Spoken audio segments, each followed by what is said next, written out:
ভিডিওটা খুবই গুরুত্বপূর্ণ, ঠিক আছে? এই যে দেখেন, এটা হচ্ছে আমার কিং অফ চাকাপাত। এটাতে আম ছিল, আপনারা দেখছেন।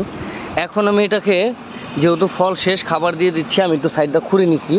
এখন খুঁড়ে নেওয়ার ফলে কিছুটা শিকড় কিন্তু কাটা গেছে। এই যে দেখেন, এই যে এই যে এই যে শিকড়গুলা কাটা গেছে। এতে কিন্তু ঘাবড়াবার কোনো কিছুই নেই, ঠিক আছে? হালকা পাতলা উপরে শিকড় কাটা গেলেও কোনো প্রবলেম নেই।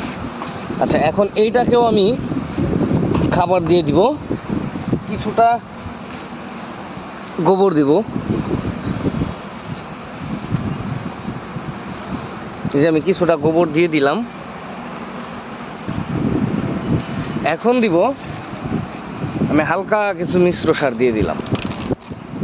তারপরে দিব পটাশ, যেন কেঁচড়া বা পোকামাকড় মারা যায়। এরপরে দিব কিছু ইউরিয়া। ইউরিয়া আমি কমই দিচ্ছি, কারণ আমার বেশি দেওয়ার দরকার নাই। এটা হচ্ছে হিউমিক অ্যাসিড, খাবারটা যেন গাছ গ্রহণ করতে পারে। বর্ষাকাল, এই জন্য লিকুইড করে দিলাম না, নাহলে এটা লিকুইড করে দেওয়া ভালো হয় আর কি।